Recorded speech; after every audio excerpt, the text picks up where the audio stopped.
매일 아침 꼭 챙겨야 할 뉴스 딱 3개만 골라서 깊게 들여다봅니다. 뉴스 세계 시간인데요. 오마이뉴스의 곽우신 기자 모셨습니다. 어서 오세요. 네, 안녕하세요. 그리고 박지훈 변호사 모셨습니다. 어서 오세요. 안녕하세요. 네, 자, 오늘 첫 소식 가볼까요? 네, 주호영 국민의힘 원내대표의 교섭단체 대표 연설이 불똥이 엉뚱한 대로 튀었습니다.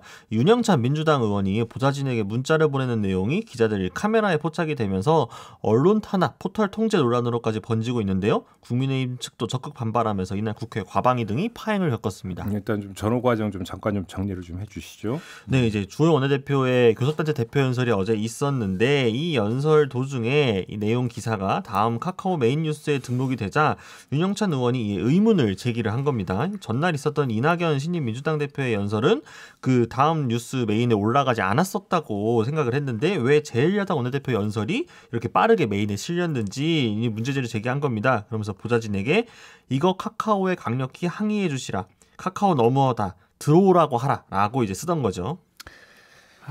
자, 왜 한숨을 쉬세요? 아니, 들어오라 하라 이런 말을 결국은 뭐 진짜 뭐 요새 세상에 뭐 그것도 안 되겠지만 충분히 이렇게 쓰면 문제가 될 건데 그러고 항상 안에서 일어나는 거 기자들이 다 찍고 있잖아요. 이럴 때 이제 하는 말이 있죠. 왜 오라가라해? 아쉬우면 당신이 와. 그렇죠. 그죠? 항의까지는 가능하죠. 근데 어떻게 오라가라 합니까? 아니 뭐 예를 들어서 이제 진짜로 그 불공평했다고 뭐 이야기를 할 수 있겠죠. 뭐 그 사람들하고 이야기하는 거야 뭐 이제 자유인데 문제는 왜 오라가라 하냐 한다는 게. 그리고 이거잖아요. 예. 이제 또 과방위 의원이기 때문에 그 포털에 대해서 뭔가 마치 의원이 해당 포털 업자를 불러가지고 언제든지 뭐 추궁하고 항의할 수 있는 것처럼. 아니 그리고 예를 들어서 카카오는 지금 그 공공기관이 아니잖아요. 그렇죠. 공공기관이 아닌데 또 그 들어오라 말하라고 하는 것 자체도 말이 안 되는 거고 그렇지 않습니까? 그렇죠. 근데 여기서 이제 그 가지가 뻗어 나오는 게 윤영찬 의원 같은 경우는 네이버 부사장 출신이죠. 맞습니다. 그게 문제죠. 포털 경험이 있고 그렇죠.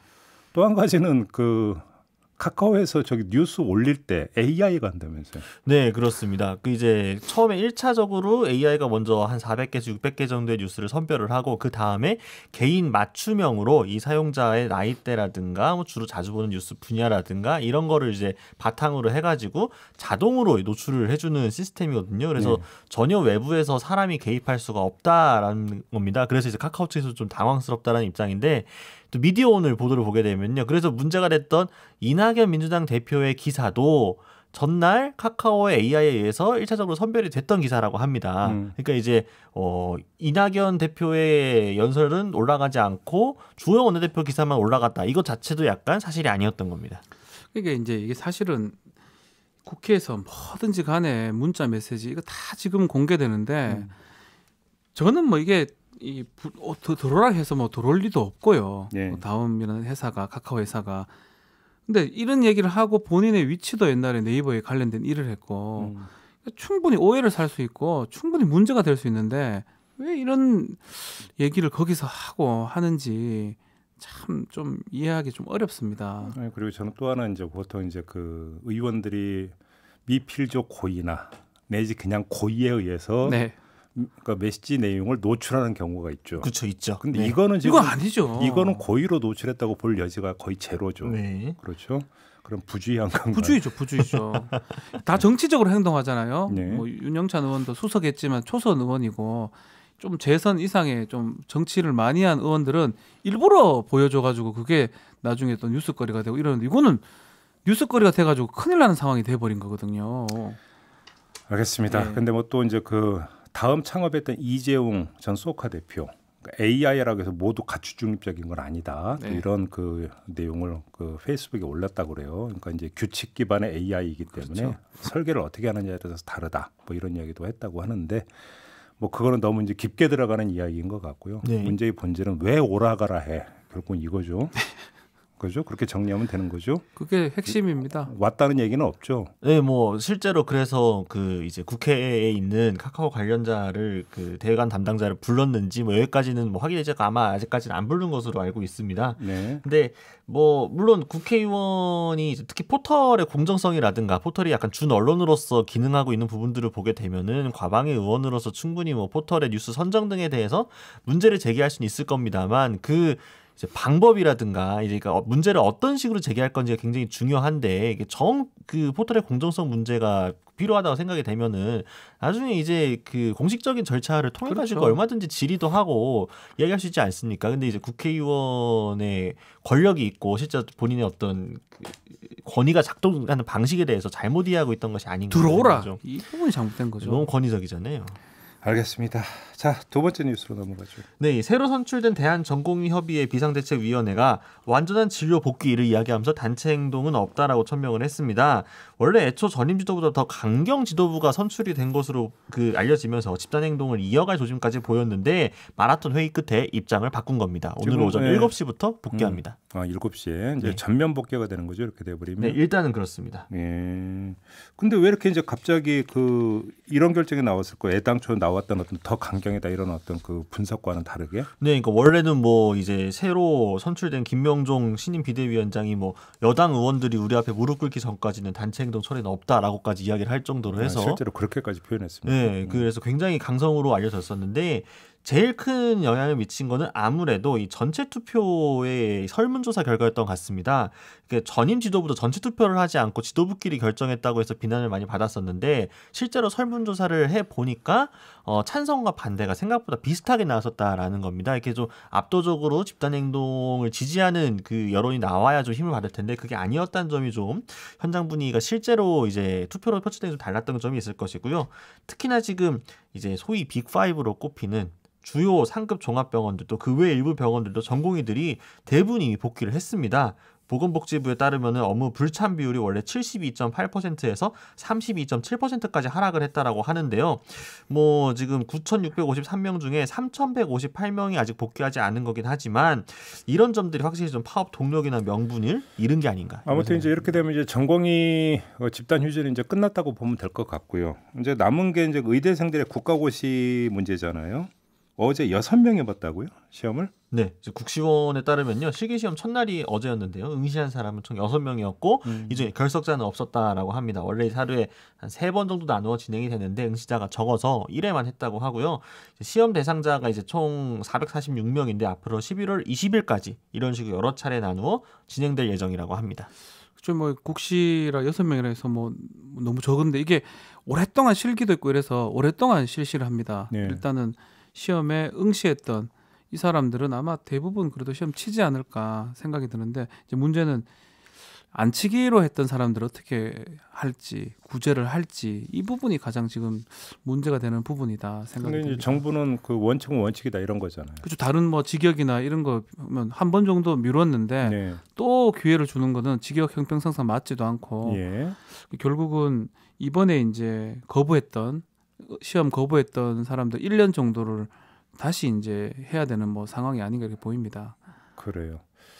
그러니까 뭐 정부가 일단 원칙은 원칙이라고 했는데 혹시 선회할 가능성이 있다고 봐야 될까요? 혹시라도? 저는 가능성은 조금 있다고 생각이 듭니다. 왜냐하면 그래요? 뭐 다른 직역이면 형평성상 뭐 이렇게 계속 밀어붙일 수 있지만 의료 인력이라는 게 이제 사실 부족하면 문제가 될 수가 있거든요. 국민의 건강이나 직결되는 부분이기 때문에 그래서 정부가 약간 구제에 대해서 다시 또 고려할 가능성도 있지 않을까 생각이 듭니다. 근데 이제 그 논리가 돼버리면은 항상 그거는 그러면 집단 휴진이나 거부가 되면 갑과 오른 장애자였다. 그렇죠. 그럼 이 얘기로 이제 그 고민을 지금 정부가 하는 것 같아요. 사실 정부가 요 며칠 계속 나오고 있는 메시지 상당히 일관됩니다. 여지는 없다라는 식이었죠. 어제도 손영래 복지부 대변인이 이야기한 거는 왜 정부의 구제 요구를 하는 거는 불가능한 일을 해결하라고 요구하는 것과 똑같다. 이제 의대생들이 국가시험 스스로 거부하고 있는 이 상황 자체가 지금 문제라고 이야기를 하고 있습니다. 그러면서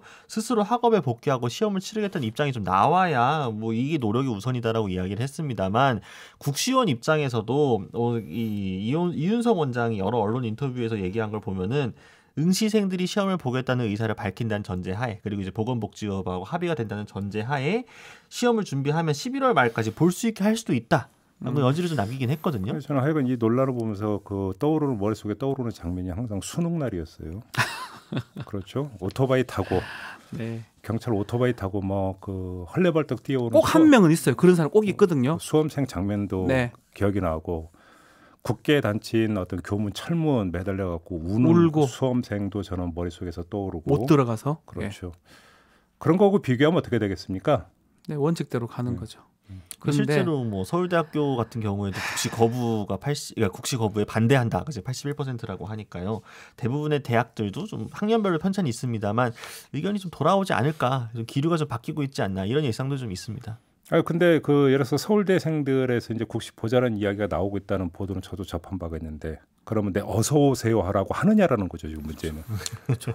그게 그러니까 이제 이게 문제인 거잖아요, 간단히. 뭐 일반적으로는 뭐 그만큼 기회를 줬고 하면 예외를 두기가 어려운데 참 의사 좋습니다. 예. 그러니까 정부 입장에서는 당장 그렇습니까? 내년에 의료 다른 거는 이래도 상관이 없지만 의사가 부족하면 뭐 공중보건이 뭐 이런 걸로 다 메꿀 수가 없는 거거든요. 그 부분 때문에 지금 계속 진행자께서 갑을 얘기를 했지만 그 부분은 의사 단체가 갑이 될 수밖에 없을 것 같습니다. 변호사는 아니고요. 변호사는 10년 정도 없어도 아무 상관없어요. 변호사는 이제 완전 다릅니다. 예. 10년? 그냥 일반 변호사들이 해도 돼요. 이거는. 그렇죠. 그러니까 변호사 충족이 시험, 안 돼도 변호사 시험. 충족이 안 돼도 상관없습니다. 10년 동안 변호사 배출 안 했으면 좋겠다는 뜻으로 들리는 그 뜻은 아니다. 것은 제가 말을 좀 오버해서 얘기했는데 제가 지금 오덕입니까? 예, 오버해서 그런데 그 직역이 또 다른 것 같아요. 농담입니다. 예. 네. 제가 마지막 말을 잘못한 것 같습니다. 마지막 뉴스로 넘어가죠. 네.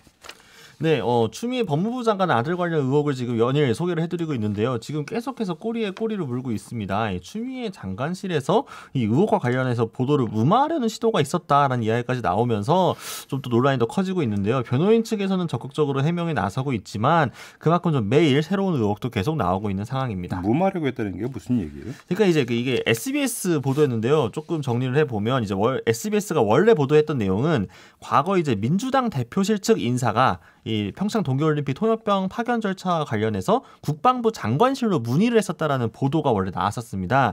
그런데 이제 SBS 후속 보도의 요지는 추미애 법무부 장관실 한 인사가 이 앞서 나왔던 보도가 나오기 전에 이 문의 사실을 없었던 걸로 해달라라고 부탁을 했다라는 겁니다. 이 문의 전화를 받았던 국방장관실 관계자에게 전화를 걸어가지고 그때 그런 전화를 받은 사실이 없던 걸로 해달라라고 이제 회유를 시도했다라는 건데요.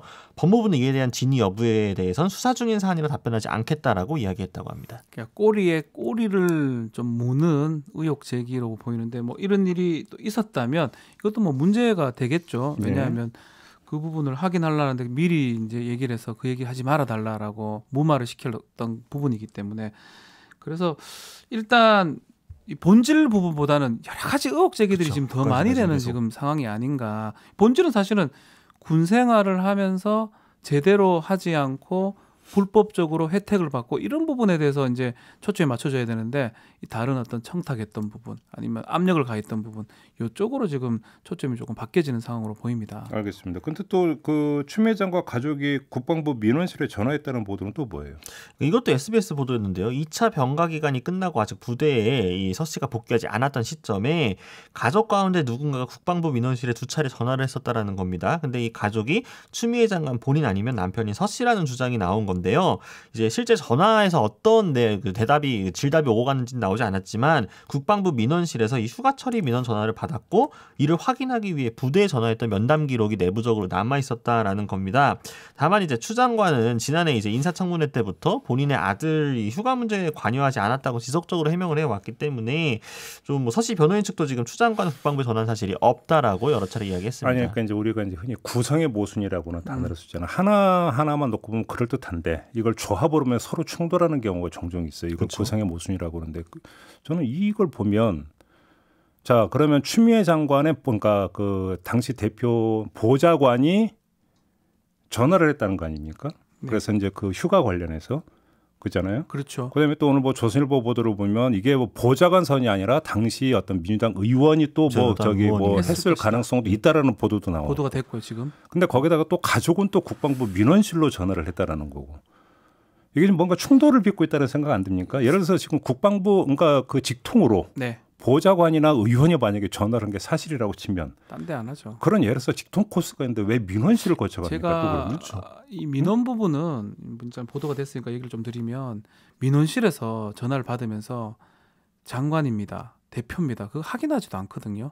민원은 정말 기계적으로 처리를 합니다. 그건 국방부든 어디든. 그래서 그때는 직책이 의미가 없어요. 만약에 직책에 어떤 힘을 실어서 전화를 하려면 민원실로 하질 않지요. 다른 어떤 절차를 통해서 전화를 할 건데 민원실에 가족이 지금 전화를 했을 것이다. 그게 추미애 장관이든 서 교수든 서 변호사든 그 둘 중에 한 명이 했을 것이다. 이렇게 얘기를 하는 것 같은데 그 부분은 조금 어색합니다. 그러니까 좀 뭐한 게 그러니까 지금 가장 기본적인 밑그림은 당시 집권 여당의 대표였었던 사람이니까 네. 그러니까 집권 여당 대표라는 위세를 이용을 해서 결국은 불법적인 방법으로 그렇죠. 휴가를 연장한 거 아니냐 이 얘기잖아요. 간단히 얘기로 골자가. 그렇죠. 근데 가족이 민원실을 거쳐갑니까? 그 부분은 좀 어색해요. 많이 어색해요. 민원실로 전화하면 예 대표님 뭐 이러지 않거든요. 그냥 기계적으로 응대하고 절차 설명할 뿐인데 네. 압력 행사하려면 다른 쪽으로 전화를 해야죠. 아무튼 여기서 이제 옥석을 제가 왜 이 이야기를 하냐면 이렇게 이제 마구잡이로 쏟아질 때 항상 필요한 게 이제 옥석을 가리는 거잖아요. 그렇죠. 그렇잖아요. 근데 문제는 옥석이라고 하는 것은 사실관계를 확인을 해야 돼야만 나오는 이야기인데 사실 언론의 범죄에서 한계가 있겠죠. 네. 그렇게 된다면 그러니까 합리성의 기준에 따라서 이건 좀 뭔가 말이 안 되고 내지 그러니까 상호 충돌하는 부분이 있다면 그거는 좀 가려가면서 정리를 하더라도 좀 해야 되는 게 아닌가 싶은 생각이 좀 맞습니다. 들어서 예. 그러니까 그 드렸던 말씀이고요. 지금 거의 약간 준 신상털기에 가까울 정도로 좀 전방위적으로 여러 의혹들이 막 쏟아지고 있는 상황이거든요. 각 매체들별로. 근데 네. 이제 그 방금 말씀하신 것처럼 이것들이 종합적으로 봤을 때 오히려 지금 문제의 본질을 흐리는 경향도 좀 보이고 있거든요. 그러니까 지금도 그렇죠. 예. 실제로 그러니까 사실 추미애 장관이 이번 사건과 관련해 가지고 해명을 더 다국적으로 해야 되는 부분도 있을 것이고 좀 도덕적으로 문제가 있는 부분도 있을 수 있겠습니다만 그런 부분들이 집중을 해서 이제 비판할 부분을 비판을 해야 되는데 오히려 이렇게 각이 퍼지게 되면 오히려 실제로 원래 문제 제기를 했던 측에서도 원하는 효과를 얻을 수가 없는 거거든요. 근데 지금 또 정쟁화하려고 하고 또 이게 좀 이런 문제도 제기했다 또 저런 문제 제기했다가 막 퍼지기도 하고 살라미식으로 지금 제보자도 뭐 요만큼씩 잘라서 지금 신원식 의원 측에서도 이야기를 하고 있지 않습니까? 그런 점들도 조금 진짜로 이 문제를 해결하기 위한 자세일지는 좀 고민을 해봐야 되지 않을까. 그 중에 어제 저희도 뭐 사실 보도만 보고 이제 얘기를 했던 그 자대 배치 청탁 요구했다. 그 부분 저희가 말도 안 된다, 좀 이상하다라고 진행자하고 뭐 저하고 이렇게 얘기를 했었는데 그게 아니라 이제 그 아버지하고 그러니까 추미애 장관의 뭔가 남편하고 시어머니를 시어머니를 40분 동안 앉혀놓고 앉혀놓고 교육을 네. 했다라는 게 그게 불가능한 얘기라고 저희가 이제 얘기를 했었는데 이제 그 이후에 그 추미애 저 장관 측 그 변호인이 그 답변을 했습니다. 알고 보니까 강당에서 집체 교육을 했던 거를 그렇게 표현해서 또 보도가 된 거거든요. 아무튼 예 이제 그 지금 이게 상황이 워낙 이제 논란이 거세지고 있는 부분이기 때문에 제가 볼 때는 그 분명히 옥석을 가려서 정확히 맞습니다. 이제 실체적 진실이 무엇인지는 반드시 규명이 돼야 된다고 생각하고요. 만에 하나라도 불법적인 부분이나 내지 도덕적인 부분에서 문제가 있다면 그거에 대해서 책임을 물어야 된다고 그건 생각해요. 당연하죠. 네, 예. 그렇죠. 하지만 마구잡이식으로 하나만 걸려라. 이런 식으로 마구잡이식으로 의혹을 던지는 것도 제가 볼 때는 지양될 필요가 있다. 맞습니다. 요 점을 좀 함께 말씀을 드리도록 하겠습니다. 자, 뉴스 세계 오늘은 이렇게 마무리하죠. 과구신 기자 박지훈 변호사였습니다. 고맙습니다. 감사합니다.